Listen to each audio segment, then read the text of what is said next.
Have you spoken to this nigga? No, I have not. It was funny because when the boys was talking about on their show, and I think he like low-key brought me up. You can see how uncomfortable he was. Random question.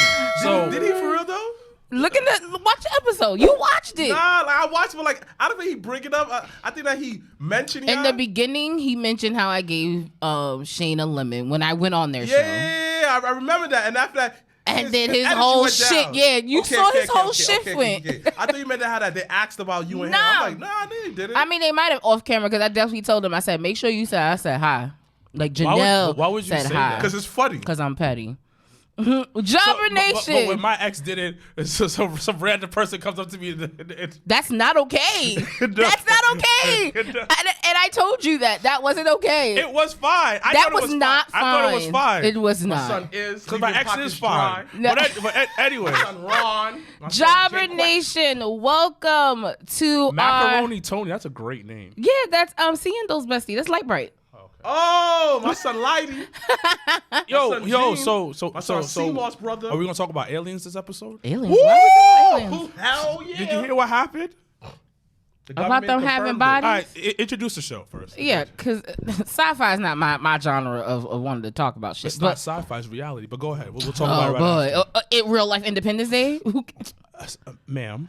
Introduce the show. Tamara. Hey, Tamara. Jobber Nation, welcome to our go-home show of JobberSlam 3 New Jobber City. Fuck prolific. Whoa. You see that your mans is here. He's the realest in the building. He's here. Okay. He's okay. Everyone that was worried about him last week. Had him at school, but I'm okay. But we want to thank everyone that's joining the live feed. Come on in, family. It's going to be a really good show today. We're going to talk about clearly aliens. I do want to talk about Dark Side of the Ring this week. Yo, it was really, really good. I didn't get to watch it. Ah, shit. Well, spoiler alert. Yeah. It's all over YouTube. It's all- I opened YouTube this morning. That was the first thing that came up. Yeah, you act like he got the plug. I got the link. I got the juice. And all I got is type in Bam Bam Bigelow Dark Side. And like 5 videos. Granted, some may not be good. But out of the 10, I'm gonna look through it. Yo, remember when there was an era of like the DVDs that were being sold on like 2/5 and Jamaica Ave and shit like that, where you was like, yo, you gotta go to this man for the clean copy. Remember that? Remember that era? That was a great era. Yeah.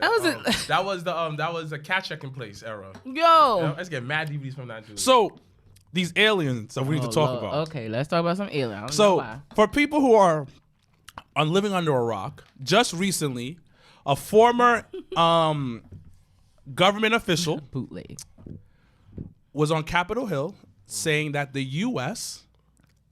has encountered UFOs, and in their they have some UFO bodies. Okay, it's Independence Day. So on Broadway. So, ladies and gentlemen, aliens are real. That's number one. Number two, it's time for me to put my conspiracy hat on. Are you guys ready to put your conspiracy hats on? Baby. Sure.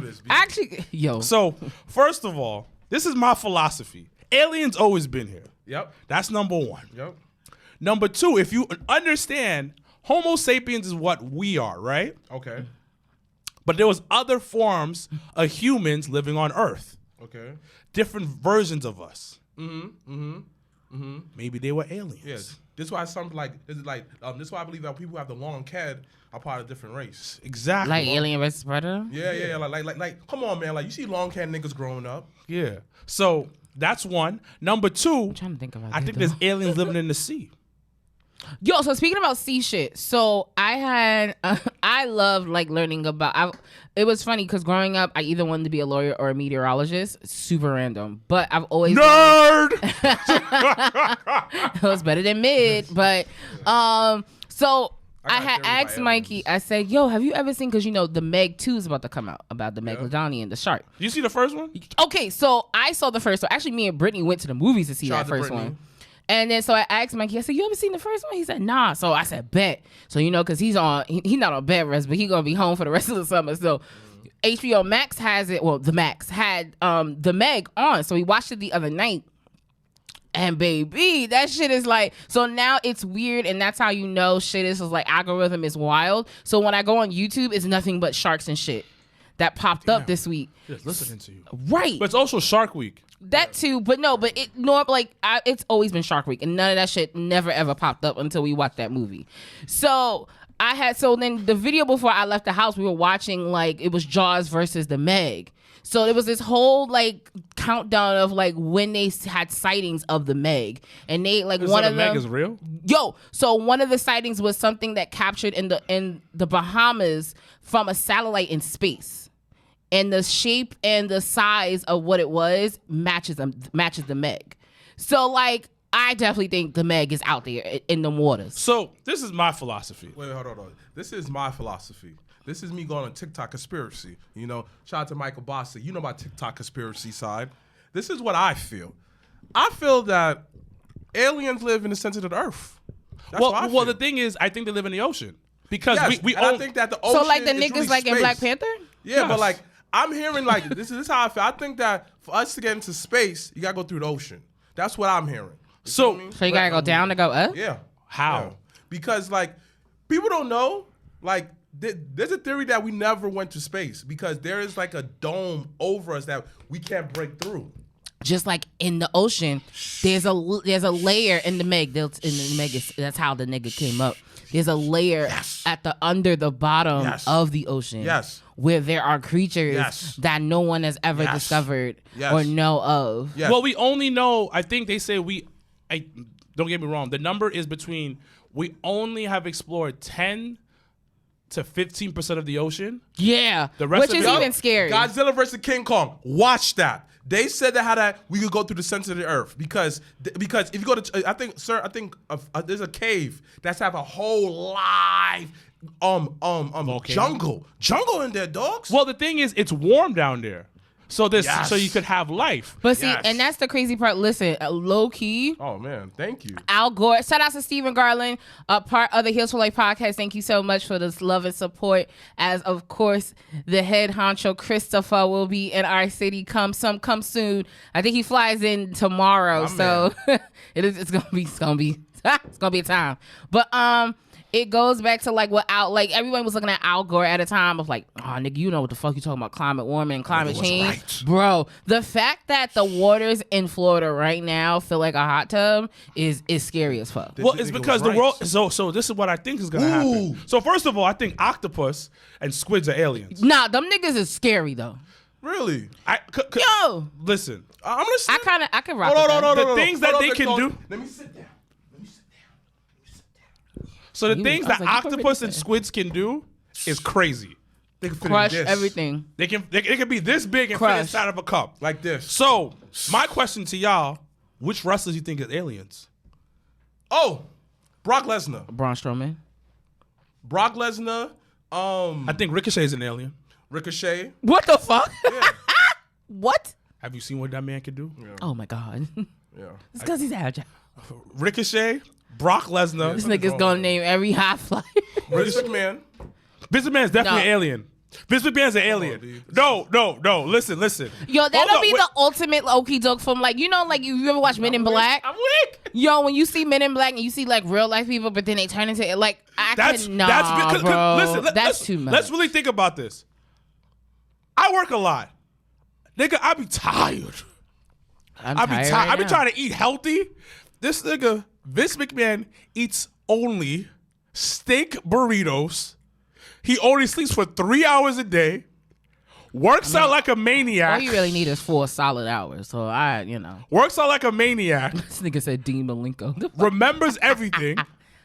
That's so funny. And He hates when people sneeze. huh? And he hates when people sneeze. 'Cause that's Oh my God. obnoxious. No. Because when people sneeze, it sends a vibration that messes up his heart. Well, yeah, Talk to his humans because he's an alien. Just like the symbiote. not- Remember the symbiote with the vibration from when Spider-Man? They went to the church. He was like, So the symbiote is, right? the symbiote. Symbiote. You seen Spider-Man 3? You see when that black thing come over Spider-Man, Yeah. like Venom? He turns Okay, evil. yeah. Yeah. The Venom thing. So the 'Cause symbiote. I watched Venom. Yeah. So the symbiote, the way to stop I'm it. glad you knew. The way to stop it is from Vibrations. vibration. So like bells and stuff. Oh, that makes sense because in Venom, you should have just said Venom and not Spider-Man. That's where I checked out. I was like, what the fuck? no, It's like it's- Spider-Man, it's what? like that- but that in Venom, happened. no, in the first movie, in Venom, when it goes all over him, and I think there was like a toll bell or something, there were sounds, and the thing would jump up and down every time it So would do that. I That was believe Venom. when That's people Venom. sneeze, it sends a vibration to his Well, when heart. people sneeze, your heart skips a beat. Exactly. His heart skips an extra beat. Yeah. When people sneeze around You know, him. don't sneeze So around that's Vince why McMahon. that's why he hates when people sneeze, because he's an alien. Doesn't make sense. And then I definitely Daniel don't think- Garcia's. So that dance that he does, that's his mating dance. It's not. that this is fire though. It's his It's so stiff. It is his doubt. mating dance so from his stiff. home country. Yeah. Home planet. Yeah. My nigga, he from New York. He's from Buffalo. It's not a real world. That's fair. Buffalo, That's fair. New York. This nigga said Mitch McConnell. Yo, did you see how Mitch McConnell low-key had a stroke in mid-sentence? Yes. Scary. So And which yo, but they covering that. They covering that up good Which- too. Darby Allin's the alien. Darby Allin's an alien? Who do you Yo, he believe? Lukey Right. blew. Who do you believe is a Lukey blew me lizard yesterday. person? Easy. I don't know who that Easy. is. Easy. Off the top, Omos. Nah, he's just black. That man's too tall and brolic, B. That man's big. No, he got to be one of those elite lizards. Omos. I don't think he's a lizard. I think he might be an elite, like if he was a Super Saiyan, he'll be like mid-level Super Saiyan Omos. Cause I saw him benching, pressing like 110 easy. 110 dumbbells easy. He was just like, oh, you see the transformation. That nigga I was did like, that. That nigga did that what? in his sleep. Omos is a So lizard. Omos is an alien. I don't think he's a lizard. Okay. I think The Miz is a lizard. Miz is definitely a lizard person. Yeah. John Cena is an alien. John Cena is definitely an alien. I'm not definitely that. Definitely an alien. The Rock. Big E's. I think the whole Samoans. Oh, aliens. No, I think they're Saiyans. I think all Don't they give you like Wakanda vibes though? they're Super Saiyans. They're Saiyans. Okay. Explain why you think Samoans are Super Saiyans. Listen, just to, in better context, because Janelle's listening. I have no idea. Saiyans are Even the comments, I'm just saying here like do. Saiyans are a superior race from Dragon Ball Z. That's what Goku is. And Yeah, Vegeta. and Vegeta. Oh, sounds the fucking same. So, anyways, listen. Have you seen Yokozuna move? That is true. Yoko. All these dudes are big A little and bit. agile. A little bit. Well, speaking about big and agile, And that and doesn't that's explain why I like black women. they 'cause all they do. understand that They all these are love the the real women of motherland. the earth. They all love the Because motherland. they understand that It for us is to, for obnoxious. their population to continue, they need to mate with black women. That I agree. I agree, but in terms of speaking about big and agile, it goes into talking about Dark Side of the Ring episode this week. So this week's episode was a ECW legend, a great of Bam Bam Bigelow. Watching it, Fire. it was so fire. once again, Dark Side has it's just ups and downs because you be like super sad, but then it's explained by the people that lived it, and it's a different point of view. So like I really low key never knew he was married. Neither. I didn't know he had 3 kids. I was like that. One of them looked just like him, and I was just like, damn. Yeah. And then the little girl, and then the girl looked like kind of favored him, but I was just like, it was such a dope story about like I didn't know him and DDP knew each other for so long. I didn't even know that, Like yeah. that. Like I knew they both like was from Asbury Park and shit like that, but I didn't know they knew each other outside of the wrestling thing and things like that. So if you have not watched this week's episode of Dark Side of the Ring, I highly recommend it. I won't do too much of a spoiler because the Rokas didn't watch it, but I definitely think it's an eye opener in terms of the type of agility that he did as a big man, like him being able to cartwheel, him being able to fly off the top rope type shit. Like I love they did a scene with Taz explaining the whole backdrop through the ring spot. So do you think Bam Bam's an alien? Yes, definitely. The nigga cartwheel. Bro, you do not 350 tattoo pounds. flames in your head, B. Yeah, and sat through that and had an interview. There's a clip in the show where he's getting tatted on his head. And he's and talking. And no, not no like whack promos cutting. Nah, a like fire having- promo. yeah, like B. having a like, whole- You felt his presence, yo. Bam Bam Like for real, honestly, like I like gotta when watch they it. No, it's so good. I like when they cover the big stars. Yeah, cool. But Darkseid to me is covering stars where like they will never get documented. You would have never, or you never would have fully understood the pains that they went through. Right, because like even at that time where everybody was doing, because that was the drugs era and the pill popping era, and that was the only way to get through. Because they didn't have health insurance, still don't, but they didn't have certain things, and they had to. His mentality was, I gotta feed my family. I gotta put food on the table, type of shit. And it just was it was amazing to see, but it also was sad to see. How did he end up in WWE? Oh, they just picked him up. Yeah, they signed him because Vince liked big guys. Yeah, no, like legitly, like he was a typical. Big guy, giant. He was cool to everybody, and then he had no high school college degree. And then they picked him up. Then come to find out that I guess WWE financially was in a bit of a bind. That right before that WrestleMania that him and LT main evented. Mm-hmm. Was that 11? 11, something like that. Yeah, he main evented. Yep. They were in a bad 11 spot. or 12. So financially, like I guess people weren't coming to as many shows before. It wasn't as the top premiere at that time. So it was a way, which now looking at it, it understands why that celebrity aspect WWE has always carried throughout the years. Because it always provides a good pickup or a breath of fresh air in that sense. And he was, and Bam Bam was always willing the job. Yeah, and Bam Bam told his kids that. 11. Yeah, I was right, 11. They say Bam Bam told his kids he's the highest paid loser because he understands the bigger picture. And like Bam Bam was so good. Like I didn't even know this until I watched it. He had a match with Andre the Giant. Yeah, and Andre tried to take him out at the Garden. Oh, this was the dark years. Yeah. Yeah. So this was when shit was bad, and Vince had told Bam, he said, "Yo, like." I need, yeah. And Bam said, "Yo, I'll do it." And he made so much money. And that was why we got the whole LT and him thing. And this always goes back to what I said with people and about certain wrestlers. The reason why I bring this up because somebody put in one of these groups. Like I tried to respond to like a lot of people talking in wrestling groups because I'm inside know better. I don't know better. But one guy say this, right? Mm-hmm. Yo, I hope Ricochet. He said I hope Ricochet able to carry a match with Logan Paul. The fuck? And after that, I looked at it, I said, yo, bro, what are you talking about? WWE never put certain people with celebrity because they didn't say how valuable celebrities are.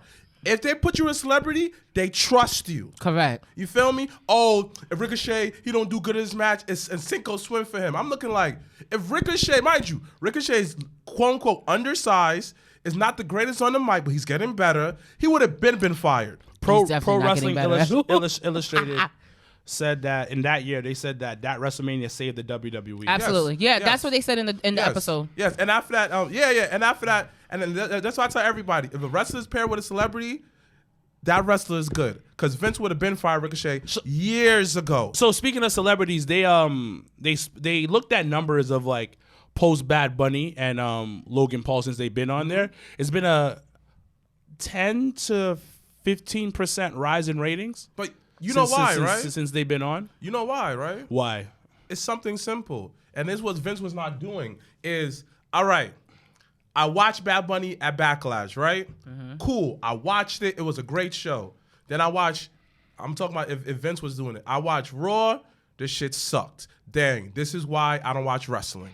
Now, Triple H comes in. Yo, this is what Triple H is in charge. This wrestler's here. This wrestler here. This is a fire storyline. And then a good thing about it, they advertise the Bloodline storyline on WWE. If you watch it with a wrestling buddy, yo, who are these Usos, whatever? You guarantee be look like, oh, that's Rikishi's son. Oh, that's part of the Rock family. Oh, word? They're gonna watch Friday. It's the follow-up through what WWE has been improving on having these celebrities. The follow-up. No, it's been good. But also too, the celebrity aspect is more for the casual. Yo, random. Fox is not re-upping on SmackDown. Well, that's okay. Yo, I'm hearing that Warner Bros. Might put a spike. They might drop AEW and pick up WWE. So I heard a lot. I heard definitely they're not re-upping. But I don't think that I didn't think it was happening. No, anyway. because it's too expensive. Yeah. So it's the company costs too much. No, the TV their rights. value. The TV rights. That's what the TV rights. So they gave him $1 billion.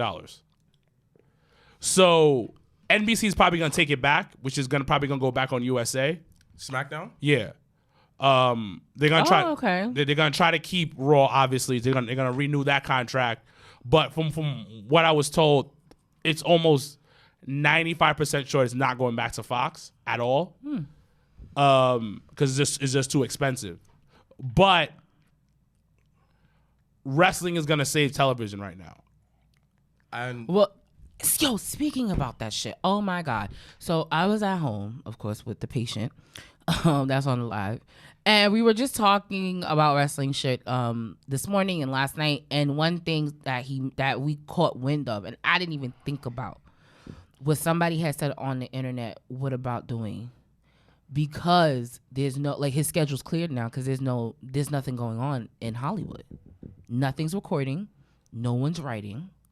So is this now my question is this now the time for Dwayne to come back? but here's the thing though, independent films are still My are still nigga, having. Dwayne ain't doing no independent film. Yes, he is. He got a not. production company, but he not doing no He independent can film. no. Listen, at this point, That the nigga Dwayne- not doing an independent film. hold on. That's like saying he gonna do something on Tubi. I understand that. There's nothing wrong with that No, but because like hold on. I don't see that happening. Oh, hold on. The Rock probably have films out his ass, and now people's gonna buy his films, something like that. Like that was the issue. They said these independent films are able to meet the demands of the actors. I don't know why just these big corporations can't. Do I think The Rock gonna be back in WWE? Do you think SummerSlam is the big pop? So Yeah, Because I didn't think about it, No, and then when it came on the table, I was like, oh, I shit. actually thought about that. But if the storyline makes sense, I actually thought about that, but it's so to answer your question, The Rock is not doing independent film, At all. and I'm gonna tell you why. Because if he does an independent film, it's not good for him because he's a SAG, right? He's a SAG actor. He's part of a union. And it looked like he's a scab or something, like he's doing like movie scabs. And he's way too, and respectfully, he's way too big to do independent films. Unless it's like Christopher Nolan called him and was like, hey, do you want to do this yeah, independent that's what film? I'm saying. Like, there's mad big stars doing independent films. but That's they're super common. But None they're of not them going are to do doing it that. while they're on strike because as of right now, they're trying to be in unison. They're trying to unite and like, yo, I'm not going to act, whatever. He actually just donated like seven figures. Yeah, I think over $1 million he donated. But also even Snoop Dogg canceled the Hollywood Bowl in unison in unity with the SAG, and I was like, so damn, he's not going to do that. We really going But in. if I thought about I him like coming Tooth back, Fairy, this is though. the best time for him to do that. yeah, But you never know. Maybe he wants to chill. he may. yeah. He wants to chill with his family. Girls. He may want to just take some time off, but I just thought it was super interesting. Like when that came across, I was just like, yo, I didn't even think of that. Like no one's working, and like Hollywood is about to go dark, if not already. So I was like, damn, that's actually not a Listen. bad point because you saying, because once again, this will be the great time for wrestling because it'll be low key the only thing new and refreshing every week versus things on TV that will probably be in reruns at this point if they don't come up with a deal. Some nigga said deep full. I mean, honestly, But it's you're cool. gonna see the rise of like you're gonna see people more invested into wrestling. Wrestling is cheap to make. Because guess what? It's its own entity. And you know how I know it's cheap to me, and I didn't think about it until on my way here, was NXT. Yeah, You don't pay to go. I didn't know that. When we went, and after that, we still get emails. It's free to go to I didn't know NXT. that. Well, If you're in Orlando- but NXT's a different breed though. No, but I'm just saying, like, but they're still under that. They're still under that company. No, but so for you to throw every week a free show for about good, I would say probably maybe about how many fit like maybe 80, 100 fans, bro, that's a lot. They probably make I- money in the back end with merch. no, so And the- merch thing was small, and I don't even think that. NXT doesn't make money. NXT is a loss to WWE every year. So that's the reason why, because they're investing into the future. But I guess now it makes more sense than to be on the road because I just have read because the Great American Bash. Oh, Great American Bash is this coming weekend, so I'll look up the matches and we could do a quick prediction thing. But I had just read that Shawn Michaels had announced that they're gonna have No Mercy in September, NXT No Mercy at the end of September in California. So they're starting to now get back on that road, and I think that's how on the revenue side of things they can get that. Yeah, that's what, so because it doesn't. They've always said it doesn't make the money. Yeah, but it's just That's why Vince wasn't a fan of wasn't it. a big fan of it. Yeah, But it's also now they have a TV deal, so they probably make a little bit of money. And the whole job of NXT is for them to get people to get comfortable in front of fans. Yeah. So that was the whole point of having an NXT. Like, you know what I mean? But like, again, wrestling is cheap to, like you said, wrestling is cheap to make because all I gotta do is pay you. Wait, so I gotta pay you this much. Wrestling is not cheap to me for the average person. Hold on, just- let me finish. I was just saying for the average person. Let me finish. So if you're a network, there's nothing on, you're a wrestling company. Hey, so if I pay you X amount of dollars, y'all do the rest, fine. Here you go. All I gotta do is come in every once in a while when I know that the rating is not high enough. Hey, bring up the ratings, do something different. That's it. I don't have to talk to y'all writers. I don't have to talk to none of y'all workers. I don't have to deal with none of this. I don't have to book none of y'all stadiums. None of that. All I gotta do is invest my money and it grows. Wrestling right now is like the stock market. You invest your money and it does the rest. No, it's like I always say, it's live sports. Easy money. Wrestling is live sports. You don't usually record. Most people don't record wrestling because it's you have to watch it to know what's going on. Exactly. So that's why it's gonna do well. Exactly. That's why ratings went up during the fucking pandemic, low key. Yeah, ratings went up and everything like that. No, they actually didn't. Because it should have went up, but then YouTube clips that went up. Yeah, so it actually didn't. But and on top of that is you bring your own revenue. I don't have to produce none of your T-shirts. I don't have to worry about none of that. That's it, yo. And and on top of that, depending on the company, you come on like twice a week, 3 times a week. Oh, you have a premium live event. Oh, I get cut of that some of that revenue if I need to. Hey, I advertise this person, this, that, third, put on wrestling, and guarantee wrestling is going to be in the top 5 for the week. My nigga, where do I sign up? I don't have to deal with none of these actors. And guess what? I could put a wrestler on a game show. He could host it. And guess what? Make more money for my network. well, the last writer's strike, it was the rise of reality TV.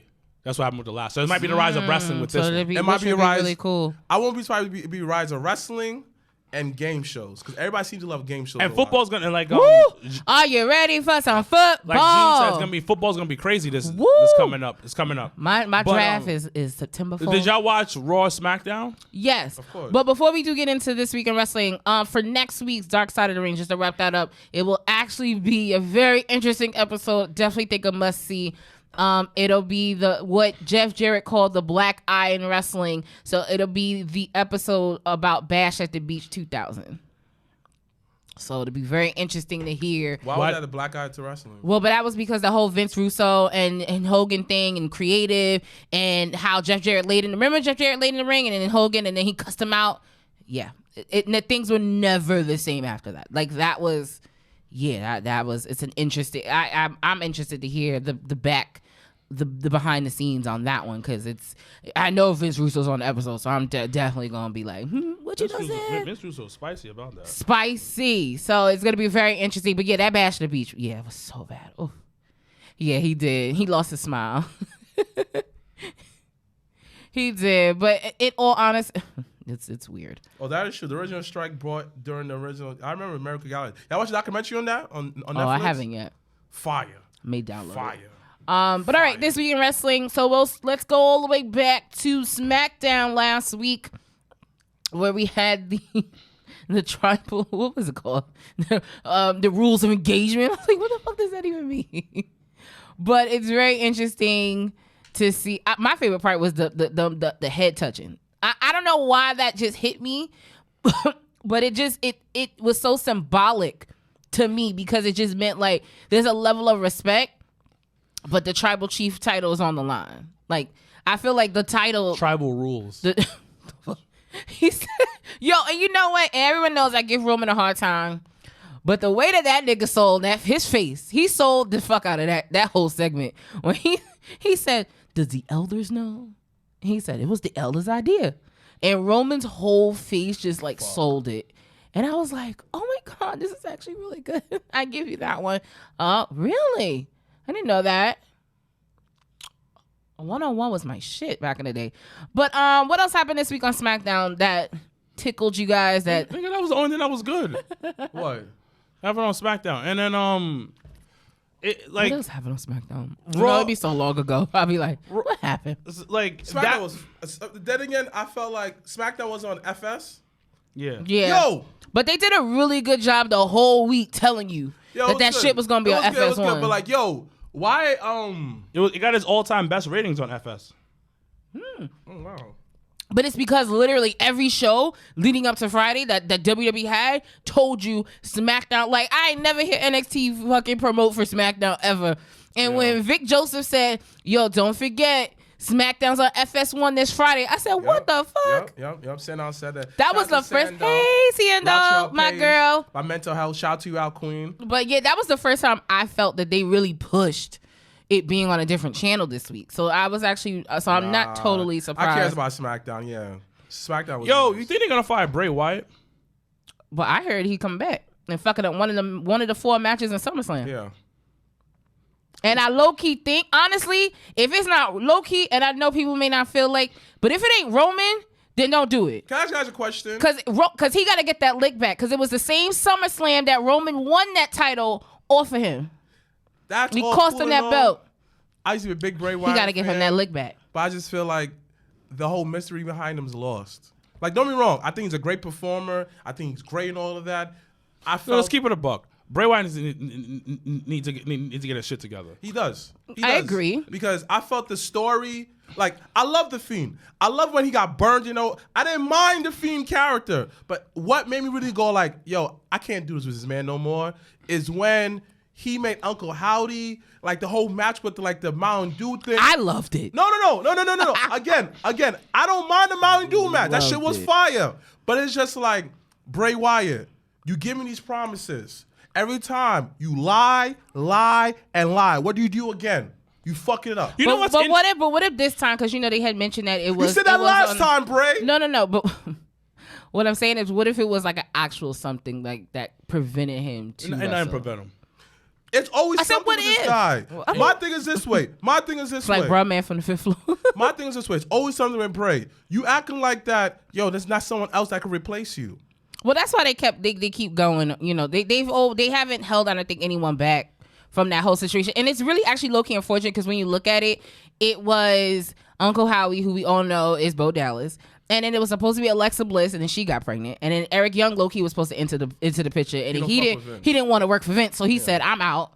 Yeah. So I do think this time around, I think it's going to be very interesting to see how this plays out in SummerSlam, because they were saying, so rumor has it that Undertaker does not have a one-man show in Detroit, but will be in Detroit. So listen. You know how sometimes you're like, yo, AEW got too much wrestling? Mm-hmm. And sometimes they don't got no storylines? Mm-hmm. They don't. Bray Wyatt. That's too much storyline. Too much storyline. You know what? Okay. He I has can feel way you too on much that. storylines. Like, it'll be weeks and weeks. They get you. And not even in a pay-per-view he's really wrestling. Like, people get at Roman, oh, he doesn't really wrestle, but he'll wrestle at a big pay-per-view. We'll get that. And put on a banger. Yeah. But Bray, I think he spent like a solid 6 months to maybe a year, wrestled twice. Maybe once. And what he does. And it was trash. And what he does. I like the match.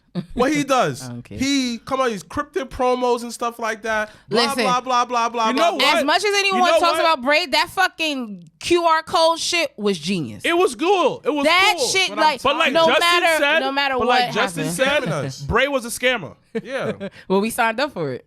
We all got scammed. Yes. Bray Wyatt scammed us all. Yes. Because at the same time, we were falling, like, yo, he really had us on a run for about a solid year with this Funhouse stuff. He peaked. I'll tell you when he peaked. He peaked at John Cena. Yeah. Well, I think for that so that's the hard part, is I feel like we've had so many character changes to where, because even I even bring back the Taker situation. Taker like he had an interview and Taker mentioned, he said, I loved when Bray was Bray Wyatt. Thank you. And Thank you. and that's what I'm saying. Like, I think in terms of like this, But he was selling crystal meth. Yes. yeah, like in like talking about Wyatt family, Bray Wyatt, you. and I think if we Best get version, that back. son. And Best we version. figure and we work with that, then I think the scamming, we can all be like, all right, we forgive you. You I know didn't who mind- Bray, you know wait, who wait, Bray wait, is? wait, Hold on. You know who Bray is? Lil Uzi Vert. Yeah, I know.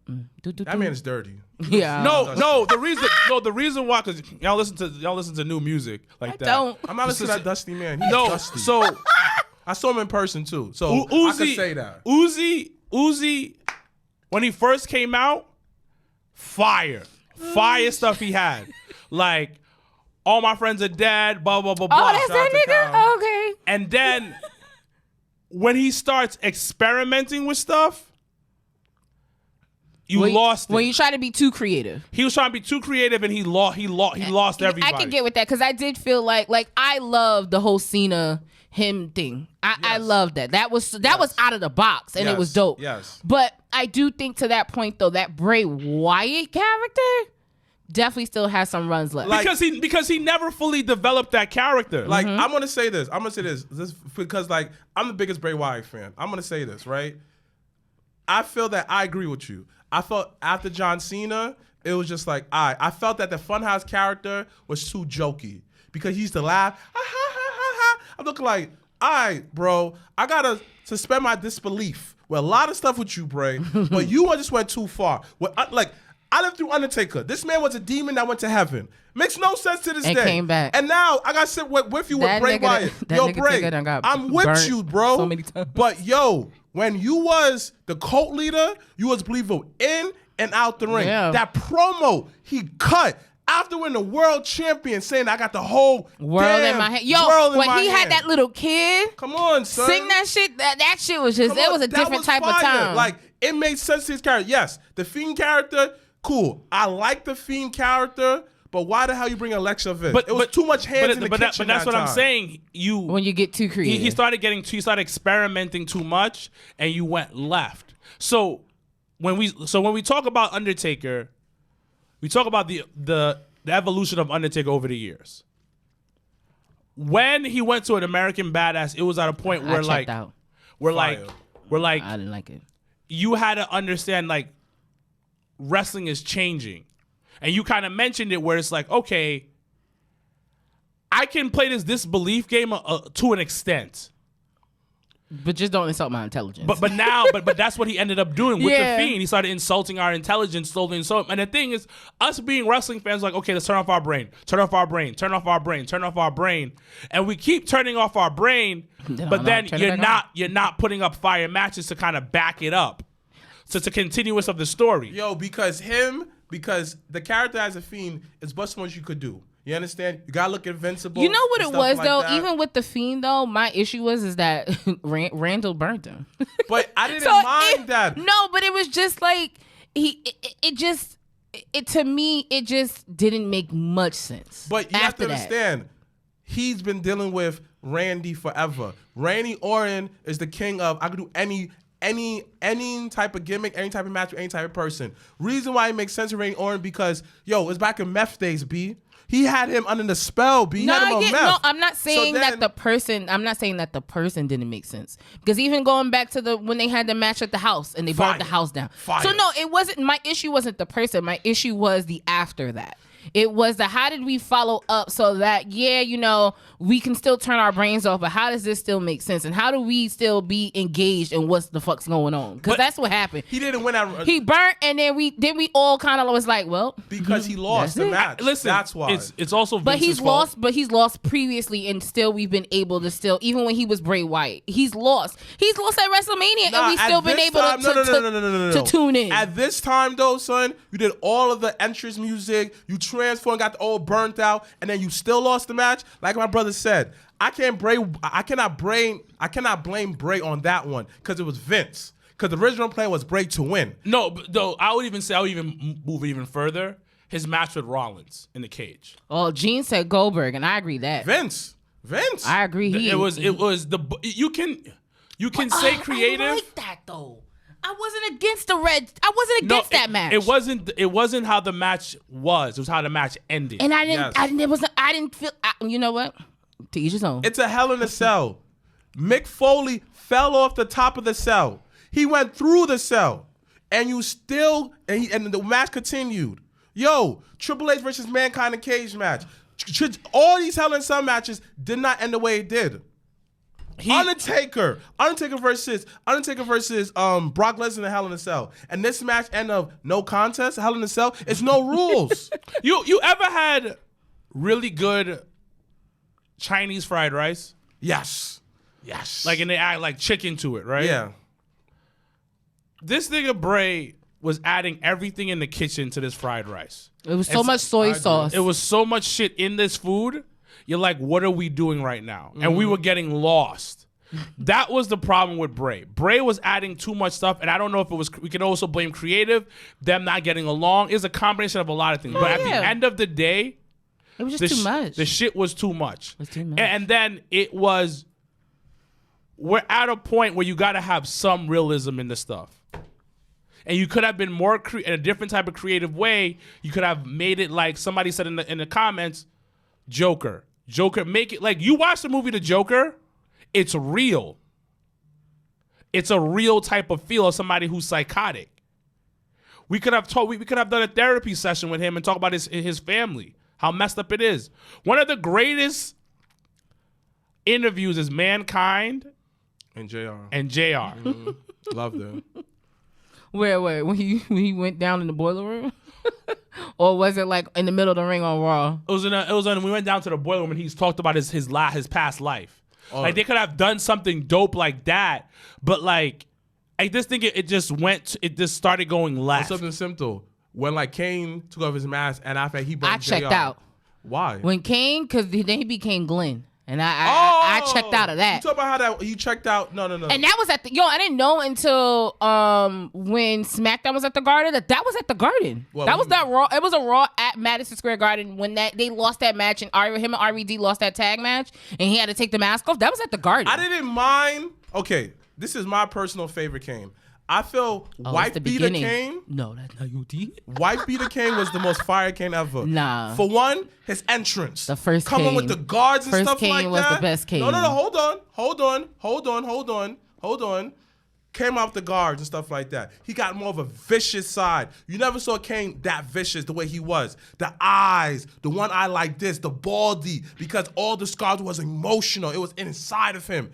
He should have been WWE champion right there and then. He would have been the greatest heel if they put the Rock behind him. Because he had a reason to. He had a reason to go after Triple H and stuff like that. He had a reason to go buck wild on the roster. Well, he couldn't though, because Triple H had the title. But still, I'm saying that was No, you're right. But it was a Triple H reign of terror. Yeah. That's how I feel like Kane. Don't be disrespectful. That Kane was the best Kane with his Chemical Romance theme song. Woo! Ooh, he came out. Come on, with the guards. Come on, son. No, the shit was hard. White Peter Kane was the best Kane. Nah, first Kane, mysterious Kane, when you ain't even know who the fuck when Paul Bearer was like Kane is alive, and you was like, oh, come on, shit. Son. Kane's alive? Who is Kane? And then when he came out, I think you're more in love with the storyline. Nah, I love the first Kane. No, it was a storyline. I was right. It was a setup. And even that, because even when Austin, there was a Raw where they fucking threw Paul Bearer in the fucking sewer. Like, nah, Kane before the unreeling of the mask was my period. No, I know, but it was the storyline that introduced him. Yeah. That made you fall in love, which is what they did really well for that one. Yeah. So wait, who right now, storyline wise, has made you fall in love with them even more? Those that are watching on live feed as they are stumped. Who, and it doesn't be WWE. Whose storyline that they debuted that you've now been like, all right, you know what? I gotta sign on. I gotta rock with this person right now. I gotta say, one of my guys was Wheeler Yuta. Because him and him was just like, you saw the natural progression. You know, him being with the best friend and stuff like that. The first match, him and Mox was like, demolish him. So he went back to the gym, did his push-ups, came back. Yo, Mox destroyed him in the match. But he's like, nah, I eat those, Mox. And then, fan favorite, I think Mox. Somebody said Dom. Classic pandemic storyline. LA Knight versus Cameron Grimes for the North American title. You crazy. $1 Million Man belt. Oh. They had that story made me fall in love with him more. Dang. I have to say is you know stuff. I mean, I've always loved Cameron Grimes, but that made me like really, really. Yeah, just my son Gene said, Dolph Ziggler when he was going after the IC title on SmackDown, belt versus Korea. Oh my. What storyline made you fall in love with Razor the wrestler Ramon. more? When he first came on, when his vignettes, that made me fall in love with him. What else? I'm not gonna hold you, and this is an old one, and everybody, has their feelings about him, but Chris Benoit and Kevin Sullivan, not gonna hold you. That blurred line of reality, it just at that time of watching wrestling, I was just like, You didn't know though. yo, right. I still thought it was like they was just saying like that was his wife, and like I still thought like it was like a part of the storyline, not really understanding until later in life, like, nah, nigga, that was his actual wife, and she actually left this nigga to go with Chris Benoit. So I'll do Nation of Domination versus DX. Oh, fire. Maybe fire. Became a fan of Farouk. Son, when they isolated China and beat her ass in the ring, boy. yo, that was OD. No, it wasn't. That You want was to fight with OD. men? We're going to fight you like a man. We're going to beat your ass like a man. yo. Fire, B. You can't do that right now. Can't do that right now. But shout out to China Niggas say you can't do that now. because China held up her own. during that Speaking match. of Brian Pillman, so rumor has it that Brian Pillman Jr. Will now soon be making his way down to Orlando to the WWE Performance Center Yes. and be going and hopefully signing a contract at the end of August with NXT. Do right. Which, Do right by that family. Yeah, You I exploit think the it's- mom. I think it's- everything. Come on, do right by him. mom was a drug addict. But still, you don't have to offer that. Come on, you know better. Why are you talking about the death after he died on television for? Why, Vince? But then again, hold up, and this is where I pulled back. I cannot look at today's eyes back in the day because that's what everyone's doing stuff that it was Crash TV back in the day. So for that time, it makes sense. So I'll take that back. No, he'll do. I think he's gonna do really good on NXT. Hell yeah. Yeah, I think it's a He's been really on good television, spot. so he's a lot more ahead of the game than a lot of people. Speaking of NXT and AEW, Tony Khan, dear Tony Khan, this is Wilkins speaking. Suck my dick. Damn, got my thighs out. Tony Khan, you are 4 weeks away Looking thick. from Now you're ODing. your show in England. We have spent much time promoting the fact that you are borderline sold out or sold out of the show. With no matches announced. And you have no matches announced. Sorry. And there's no storyline pushing this show. And then the week after, you have one of your biggest shows of the year. Is it all in? So it's all, wait, it's fuck. It's all out and then all in all in? Where are your matches for these events? for these two shows. Your booking. Don't forget AEW 2000. 200 episodes. Yo, which didn't. Oh, we gonna get to that because that triple threat match didn't need to happen. If y'all was gonna have Mox jump fucking Orange Cassidy, that was the match there for Dynamite 200. But whatever. I like what they did with AR Fox. Yes. I did too. Yes. I did too. Fire. However, Yeah. though, the Mogul Embassy, the group as a total need to be. Y'all got to figure that out. Brian instead Cage of adding niggas in, you gotta make sure that looks and is presented. So it's in a all way. in, then all out. Where are your matches? Nothing has been announced. There's what storyline are we doing? Oh, so the only one that did happen because they had some random ass battle royal. I think it was on Rampage or something, where Darby Allin did win a title shot for the TBS title, TNT title. I'm sorry. So him against Luchasaurus. I can't give a fuck about that. But at the same time, there's no room. But what matches? He's just so confused. What? No, because Dynamite was solid.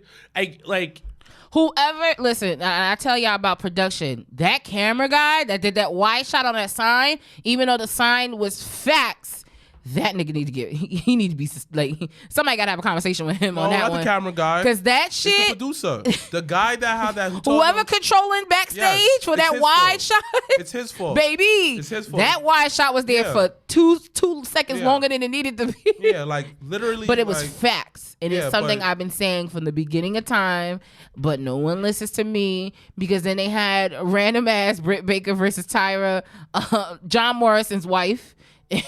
And everybody talking about they botch and this, that, and the other. And I was just sitting here in all honesty, Botch happens.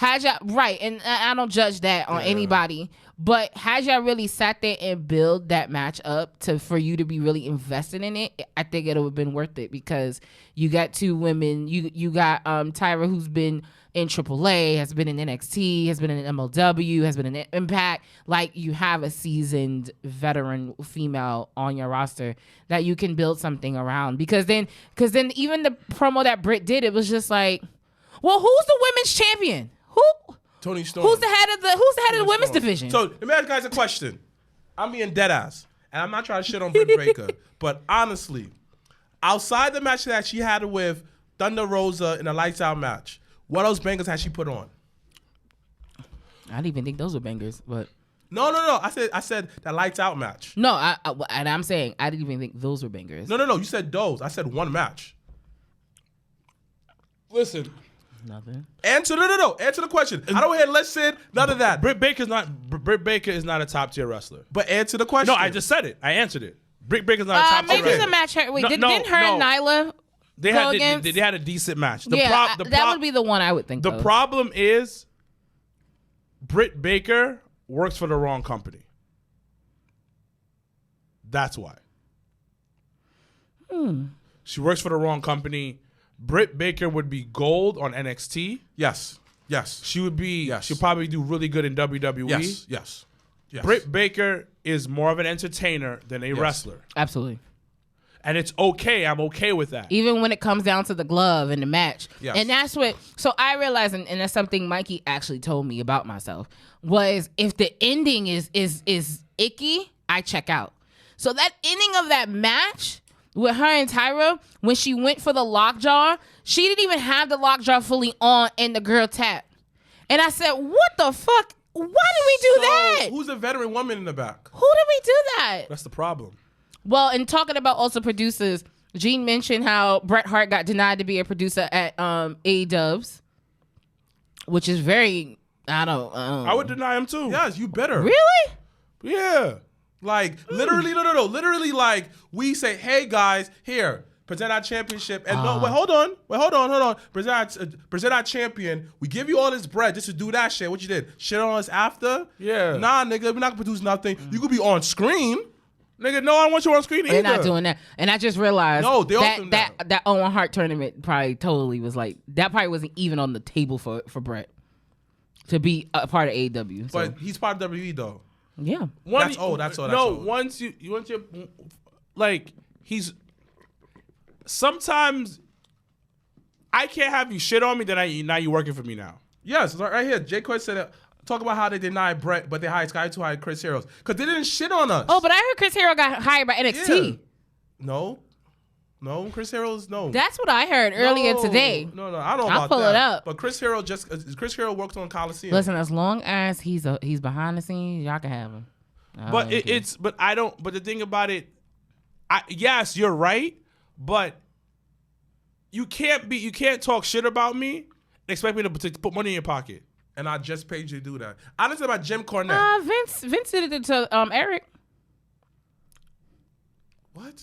That's different. He killed Eric. Yeah, that was television. No, but the thing about it, yes, he hired Eric, but Eric it was a competitive thing. Yeah. Bret Hart doesn't own a company. Yeah. Bret Hart is a nigga at home. Yes. And he is a respected legend, but the thing about it, he's talking mad shit about my company. I am not hiring you. Like, I literally say, hey, present the belt. You shit on the catering, shit on so much stuff. I'm like, yo, bro, we try to grow this company. Why you trying to shit on us for? Yeah, shut the fuck up. And then what you did, you signed a legend contract with WWE. All right, nigga. But, stay over there. Yeah, but this is old. That's how I look at everybody like, nah, dude. So those that are on the live feed, if you are not access to Facebook, just write your name under your comments so that we know who you are. Because I don't know who mentioned that Jay should be on a Japan tour. I don't know who said that, but I just would love Jay to know. doesn't want to wrestle. Yeah, but I still would like to know who you were so that I can respond accordingly. Jay does not want to wrestle. But no, yeah. So Raw this week. We'll get back to A-Dubs in a little bit, but Raw this week. Where they had, Judgment Day is really like doing the damn thing. Not gonna hold you. Shout out to. This is nasty. Oh, okay. You gotta put your name next to your comment, love, so that we know who you are. You want It's your water? interesting. You can have it. I may pass out here, but it'll be okay. It'll be on live. Do you want your water? No, I just say you can have it. But this week on Raw, where we had Cody again talking about Brock, it's on. So we got Brock versus Cody Rhodes at SummerSlam. Becky Lynch had beat Zoe Stark, which was a really good opening match. A really good women's opening match on Monday Night Raw. Zoe Stark versus Becky Lynch. I'm trying to think what else. Oh, the whole... Now, you mentioned Ricochet being better on the mic, and baby. No. I said that he's getting better. He's okay. He's passable.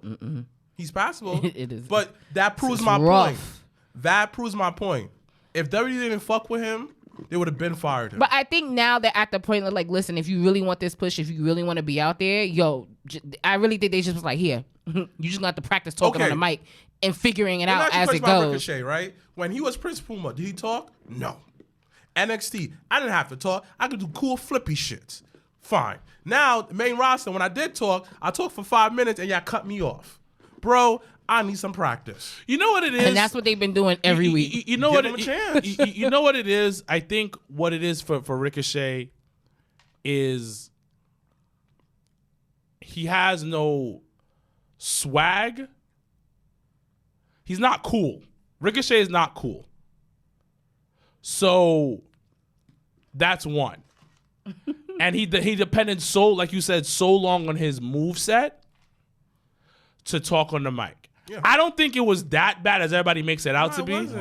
It's just that he's just not. But the ending recovered all that. It actually, Loki made me forget that he was even talking because I liked the whole him and Logan Paul thing. Like he doesn't have any swag. Yeah, get comfortable. Like he's still finding himself as a professional wrestler on the mic. And it was interesting because I remember when I interviewed him, he's like, yeah, give me the mic more. I was just about to say that. But in that interview, if you watched it, he was himself. He was comfortable, but he was chill. He hasn't found himself yet. In wrestling. He hasn't found himself yet as a person on the mic because he never had to talk on the mic. Like my brother said, he's always been a high flyer, so his moves talk for himself. But super talented. Someone said, whose fault is that? He's been in the ring for over 10 years. Bro, it doesn't matter. Well, because if you're on that, like, let's say, independent scene or things like that, like, it's not like a super duper requirement. Because, like, you got to remember, if you're watching, whether it's Raw, SmackDown, AEW, whatever, it's entertainment. So you want someone to be entertained, you got to open your mouth. Pause. But the thing about it, he hasn't found his mic character. Thank you. You have to find your mic character, and Jaquez, I'm not sure how you pronounce it. Regardless, your fellow Haitian brother. Yeah, like it takes time. It takes time, and then the thing about it, a lot of the lines are written for him. So how are you gonna? So if I'm doing an interview with him, he's gonna seem a lot more chill because it's coming from him. Mm-hmm. Now, if I'm remembering, that chain's fire. You wrong. Now, if I'm remembering lines that they wrote for me in the back, or the points they told me that I need to hit, and I'm pretty sure, no offense to Ricochet, they didn't give him points to hit. Well, they did the same thing to Ronda, because even when Ronda was when Ronda and Shayna had that back and forth, I was just like, "Ooh, girl." But Ronda's another one. Exactly. Yeah. But you know the difference? Like, I'm gonna say this about Ricochet, right? And I'm giving some credit on this one, where NXT. You come from like, hey, he was not there long enough because skill-wise he was too good, right? WWE, from day one he stepped on the main roster, everybody, the writers was writing for him. Up until like last year, he was in WWE for so long. So during those years, people were writing for me, hey, can I say this? No, the boss wants you to say this. So let me go prior to that. Hey, I'm in the indies. You know what? I'm kind of a shy kid. What's the best way to express myself is through my moveset. So I'm going to work hard on the skill set, what I'm naturally talented at. It's being like very agile. I understand moves. Cool. Hey, I don't need to really talk on the mic because I'm underneath for Maz. And people still booking me. People still talking about me. Because he's ill in the ring. And that's all he needed. Like, Brit Baker, WWE. Ricochet, he'd be popping in AEW. By the way. So it depends where you are. So he is forced to talk better on the mic. He has to. But someone said that it's just like. But the thing about it, it's the thing about it, if I'm getting fed lines, how am I gonna get better? But then it falls on Ricochet. Are you taking acting classes? Are you taking improv classes? Are you who's helping you with your promos? I don't think the promo was as bad as everybody says it was. No, it wasn't. But I can see why people say it's bad because it's food, but it didn't have no real seasoning on it. But it's like from my personal belief, I think why people are mad because your mic skills hasn't caught up to your in-ring skills. Like your in-ring, let's say that I'm compared to like a video game. Let's say how that his in-ring skills is 10. Yo, dogs, you are in year, I think 15, and your mic skills is still at level 2. What the fuck you doing? But it's that's where I'm at with that because it's like you. But how many times did he get to talk on the mic? And that's what. But even feeling that way, I've noticed that even with them now starting the whole him and Logan Paul feud, like I was just like, yo, this nigga's been on Raw every week talking on a microphone, and I feel like that's been the longest that this nigga's ever had a microphone. So I think at this time they feel like, listen, you just got to figure this out. Like for real. Like if you want this push, if you want to be noticed, if you want to be on a different level, my guy, you got to figure out this mic shit. And I think at this point they're like, listen, figure it out. Whoa. Jay Quay just stop disrespecting The Rock's in-ring game. Nah. Y'all really think The Rock was trash in the ring? Nah, that was nice. And he goes, yo, go back watch his matches. His selling, how to every move. I think in the beginning, yes. Duh. I think. Bro, I don't need. Listen. You don't have to defend it. In the beginning, of course you got to ball out. But towards the end, first of all, I'm old. I am beat up. I am worth millions and millions of dollars. And let William pin you after you beat Austin. Exactly. So the Highway made more billions. I make more money. I make more money. That shit was trash. And the thing about it, I don't need to do much of anything to get the crowd to pop. I walk. And the crowd starts popping. Son. So why do we need to? I don't need to bump. I need to bump 3 times in this match, and that's it. Maybe he made him versus Hogan a 5-star match. Come on. Was it a 5-star? No. We don't listen to Dave Melson's ratings. That was a very good match because every time wrestling school, every wrestling school they say, if you want to watch how it's done, whatever, watch that match. Because these niggas did nothing. Absolutely nothing. These niggas did nothing. I don't need to do anything if I am The Rock. My son does an eyebrow. Oh, Ric Flair? Come on. Like when he could wrestle, because like right now, I don't know why he be out here trying to wrestle. Yo, he dead ass last year. He almost died. Yeah, almost died. No, he did die. He died and came back to life. Like my man passed out. But Ric Flair during like when he was like wrestling and like was solid. Like 80s, 90s. Yeah. Hell yeah. He was this nigga did nothing. Yes. He could barely run off the ropes. He run off the ropes sideways. You ever watch him run off the ropes? Sideways. He runs side. He lands on the ropes on his side. But you'll never notice that unless you're a student of the game. So I don't need to do anything when I'm The Rock. Oh, God. Come on. Nothing. Stephanie Hardy. Set up with Stephanie Hardy in the building. Just like, well, this is what I believe, right? There's certain wrestlers that are just more gifted in the promo department. So who's top 5 worst mic skills? Worst mic? Yo, you trying to get us in trouble? Let's talk about it. Let's talk about it. All right, top 5 worst mic skills. I'm talking about not all time. Let's not do that. Yeah, hold on. Like, give me a time period. Just give me 5. Just give me 5 right now. Past or present. You sure? Just go ahead. I don't know. Well, I'm gonna stick to right now. I'll do it. Yo, Jack Perry ass. Ugh. Wait, go ahead. Bro. Go first. I'm so upset at this whole shit. Like, I want to be on board with the heel turn shit because I want to be on board. But this nigga came out last night to that stupid ass Beethoven shit that you can't even barely hear. You can't hear it on the TV. I could turn my TV up to 50 and I still can't hear that shit.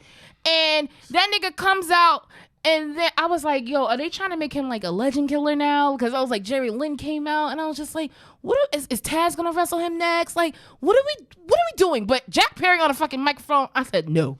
Please stop. You're not gonna agree on to me on this one. So I probably will. Jack Perry, you're not gonna agree with this one. I mean, that's one that I can think of. I don't think he's the worst, but I don't think people understand how bad he is. He's not really good on the mic at all. Sting. Well, Sting never really talked. Exactly. So this is why this nigga's overrated. No, that's this, not. No. We are not doing this. No, you are right. We are not doing this because no. Y'all keep giving this nigga mega legend status, No. and he barely that nigga spoke on the carried mic. that fucking company on his back. Come on, son. Are you fucking kidding me? Come on, That's son. impressive. The fact that a nigga could carry a company on his back and not even have to fucking talk. But the problem that's was impressive. That nigga was Scottie Pippen, and he needed that's a Jordan. Disrespectful. He needed a Jordan. No. That's Before Hogan came to WCW, disrespectful. he was way better. And he wasn't winning no championships. Yes, he was. He beat Ric Flair. I'm not gonna hold you. He wasn't winning in the ratings. I'm not gonna hold you though, and I probably will get some. They had to bring the 96 Bulls for them to start winning the ratings. Whatever. AKA the click. Whatever, nigga. Hogan had creative control. Whatever. I've been waiting all day, nigga. Jay Quest, I was waiting all. When we said the worst promos, I was waiting, nigga. Okay, fine. Fucking setup of all fucking time. So you say that number one for you is Sting. Who else? Nah, just trying to. Oh, In all honesty, low key. I mean, I still call him Punishment Martinez, but fucking Damian Priest, low key on the mic. I check in and out. I'm like, what are you talking about, bro? Okay. What's going on here? He's decent. Yeah, he's okay, but it's just like I want to y'all really naming some niggas that don't even talk. This nigga need Dean Malenko. Malenko didn't even need to talk. Period. That nigga didn't need to talk at all. His actions spoke louder than his words. So you said Sting. Lance Storm. Sting, Lance Storm. Who else? Nah, when that nigga came out, was like, can I have a moment? Yeah, but that shit was hard. Lance Storm couldn't cut So Sting, Lance Storm. Who else? Well, add Just Incredible to that. You might as well add a lot of ECW niggas to that shit then. Baby Tess, aka Big Cass. Big Cass. So Baby Tess. Yo, I was thinking about that the other day. I said, I really miss So that's Cass three. and We Enzo. got four. What's the fourth one? So let's go to number one. Number one is Sting. Sting. Okay. Big Cass. Big Cass. Mm-hmm. What did I say? Sting. Out of control for Sting. Sting, Big Cass. I don't even think Sting should have that should be on the list. Who you said? Dean Malenko. No, Dean Malenko and Lance Storm. Okay. So that's four. So what's your fifth one? Oh, Chris Benoit. Yo, yeah, no, Chris couldn't talk. Chris Benoit It was really was cringy. the definition of a worker. It was really cringy. Me? Except for there was certain. So it's interesting. No. If you pull up some of them the WCW promos with him and Mean Gene, and they was down the ramp, and him and Woman was standing there. Don't pull him out, B. Nah, with him and Woman and Mean Gene was standing in the standing on the thing, and he was talk sometimes. Nah, sometimes it was okay. I think it was trash. Don't care. He killed his family. I think it was Lex Luger was trash on the mic. Lex Luger was trash in life. Lex Luger was trash in the ring. Lex Luger is trash in real life. Trash. All right. So for me is thank you, Matt, for that. I totally forgot about that. Is John Morrison trash? Trash. No. On the mic? Yeah. No. No. John Morrison. Do you is trash believe on the mic. anything John Morrison said on the microphone? So John Morrison. Nah. You believe anything? I can't go with that. Chris. Wow. Oh, Neville. Oh, Paige. Neville. Trash. Neville. Paige Trash. But go ahead. Trash. Who's your number two? Neville. Trash. Add Trash. that to the list. John Morrison is trash on the mic. Oh, Rhonda. Trash. Trash on the mic. Basuda. Like, no. Shit. That her. Jade is trash on the mic.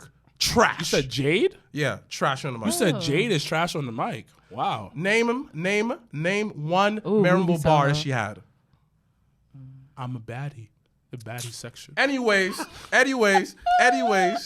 John Morrison, Jade, my third person. I was like, this man's trash. Why you give him a mic for?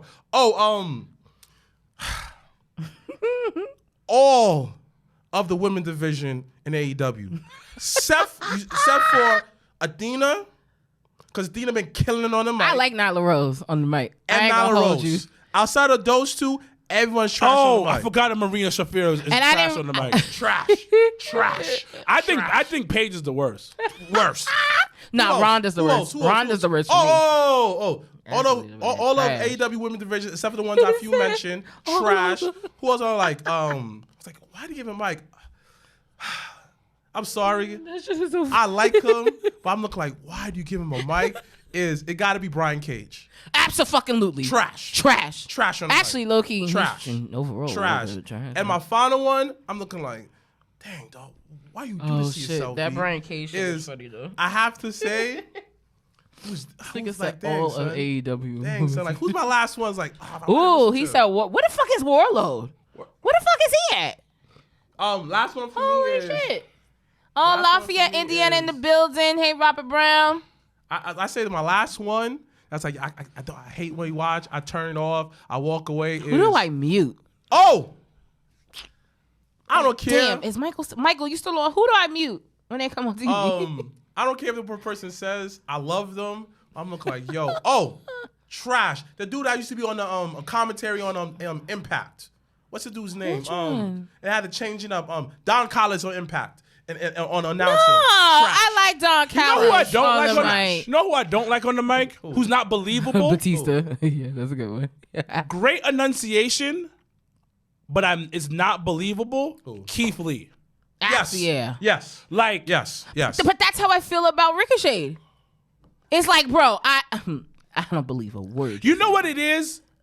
You can't be a tough guy and pronounce all your syllables. It's like the tough guy that is the smart guy. No. Like I'm Like, think not- about when you were in high school and you just like, It will Really, only my guy? work if they make him like a Kingpin type of character. But the oh, thing, but the thing, Kevin Patrick, yes. Oh my God, the guy that does commentary on Raw. right? Because Woo. I think him the no. fuck But off. what they need to do is for him to talk less. Like, To the point, okay. It's- Like Kingpin. so remember when Bray? So okay, this is what it is. When we speak with a rhythm. Everybody that speaks has a rhythm in their voice. Does that make sense what I'm saying so far? Yeah, because there's a cadence, there's a certain there's way. a cadence. Yeah. There's a way of that you loop your words together. That's why some rappers are better than other rappers. Okay. And this now it finally got to me. Now that I'm saying this, Keith Lee has no rhythm in when he speaks. So when you cut in a good promo, it's like a song. Yeah. It comes on like, why do we love Stone Cold?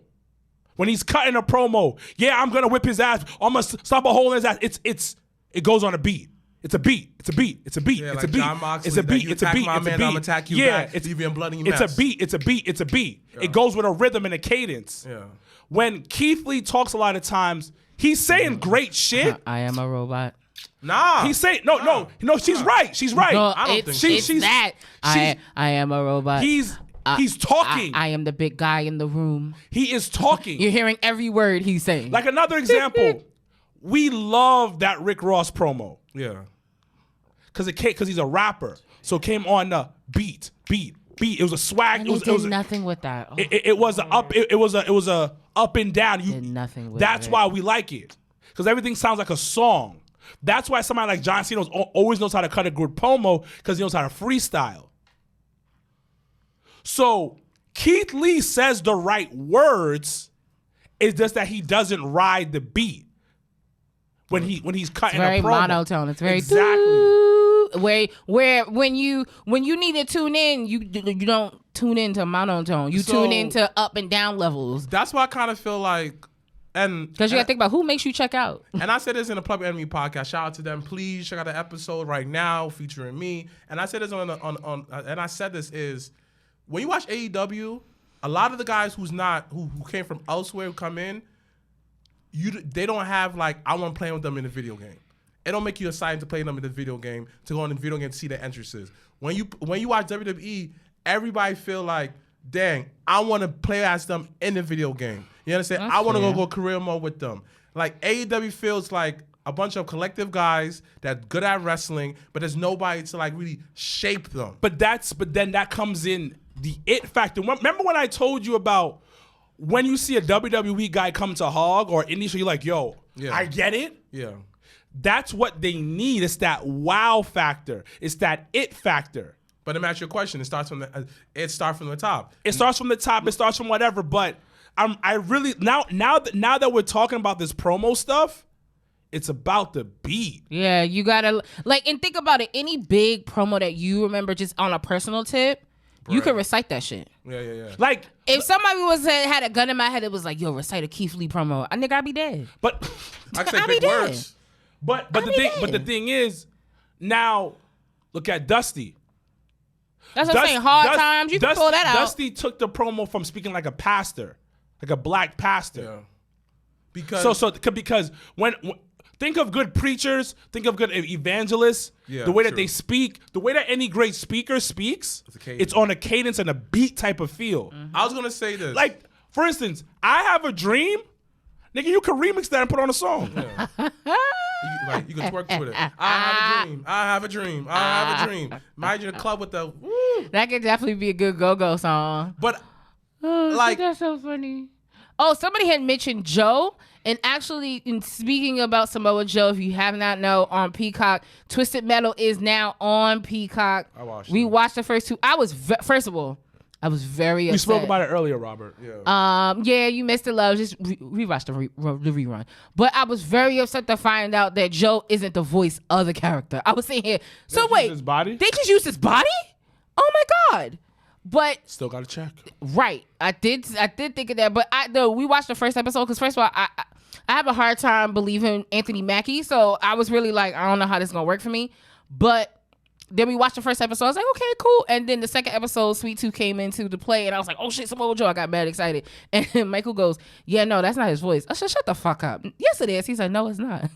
It's what's his name? Will.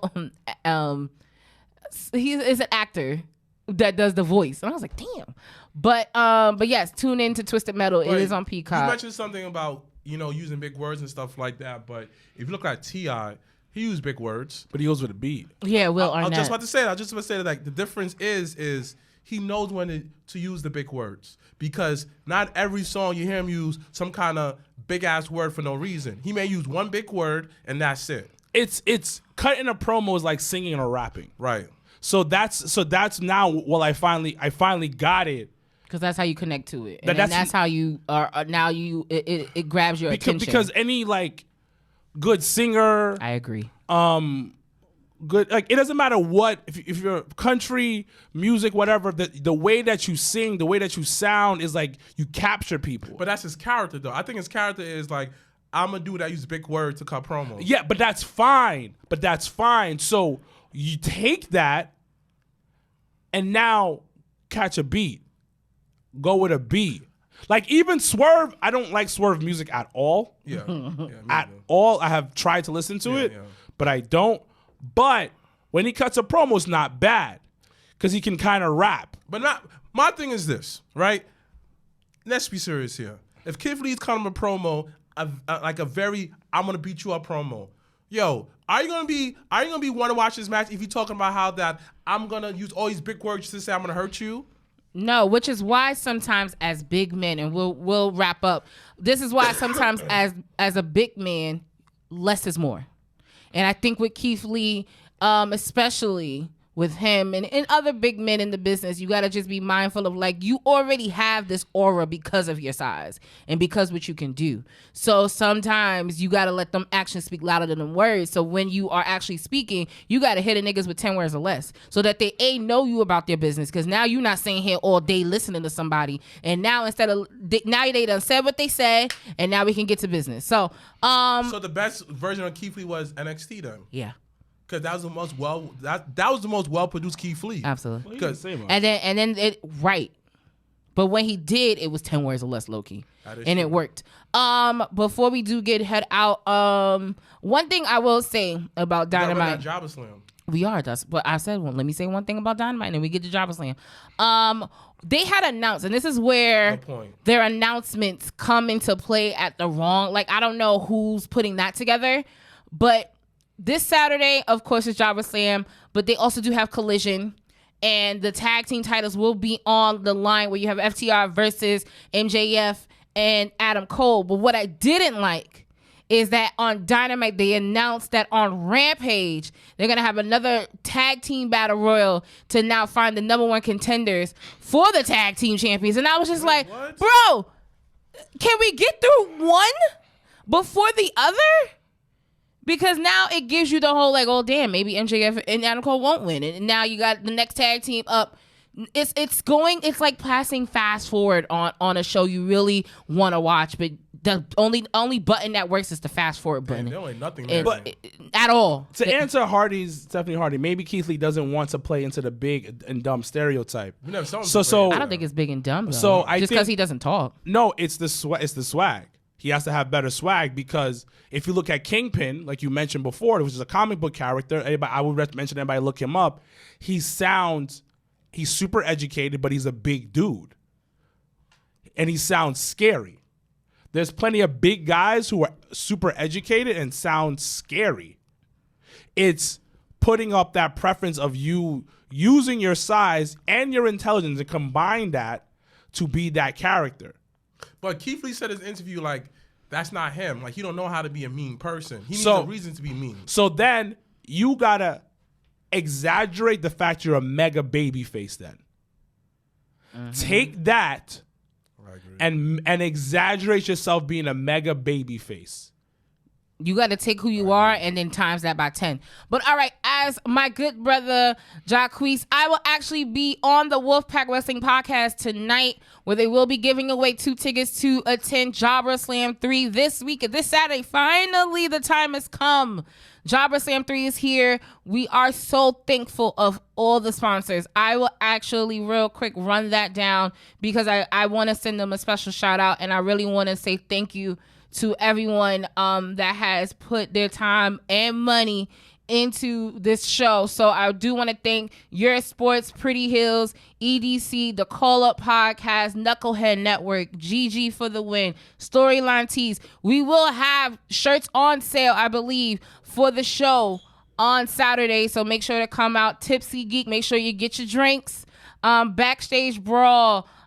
We got Heels for Life podcast. Shout out to Chris flying in from Wisconsin to the show. I appreciate that, my brother. 2.5 Bros, which is a part of the Jobbertears Network, along with Sasson Talk as well. Respect the Craft, Faction Cast podcast.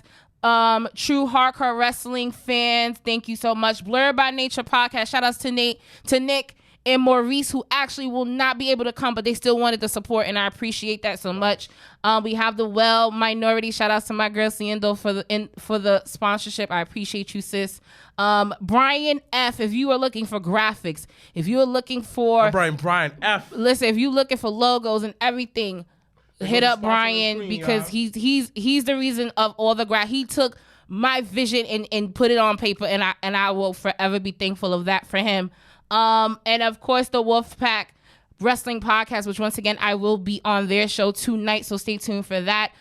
We got also the Victorious One. Shout outs to Vaughn. Happy belated birthday, Vaughn, and thank you so much for supporting. And then last but not least, we got Title Match Network. So anyone that's unable to come to the show, once again, you can still purchase a ticket to support. I will not be mad. But if you are unable to come, the show will be on, once again, Title Match Network, along with the other 2 Jobber Slams, along with the other previous Battle Club Pro shows we've done, past, present, and hopefully future will be on Title Match Network. So thank you to Title Match Network for putting us on your platform. That just scared the shit out of me. You want to stop that real quick? Thank you. I was like, he said the shit out of me. But once again, thank you to all the sponsors. Thank you to everyone that has purchased a ticket so far. Tickets are on sale until Friday, I believe, 8 p.m. So make sure to get your tickets online. If you do not, tickets will be on sale at the door. So do not feel like you will miss out on what we hope to be the biggest indie show in the New York City area this Saturday. And then next Saturday, last but not least, SummerSlam. We do have our viewing party, so make sure to RSVP for that. But myself, along with Sir Wilkins, will be actually in Detroit in the 313. So make sure to come out, support. We will have an after party hosted and produced by our very own Detroit's own Valid. So we're super happy to be in his city. He came on a few weeks ago to our show to push his new project. So we're super happy to now be on his turf and to be able to celebrate a very good ending of a wrestling weekend. So once again, I'm Janelle from HR here with Sir Wilkins and Mr. Black. We once again thank every single person, all the podcasts we've been on the past. I've been on a media run. I feel ridiculous for the past 2 weeks, but I thank everyone that has given us time and energy and space to promote the show. We appreciate it. I don't know if we're gonna be here next week because I may be too tired, but As always, I'm Janelle from HR here with Sir Wilkins and Mr. Black. Hashtag Black Excellence. Hashtag we are out. Got the hands in motion. If you go with rolling, no need to focus. Traveling states and over oceans. You gotta wait till your coast chosen. Trying to have lines outside the show like Harry Potter releases at Barnes & Noble.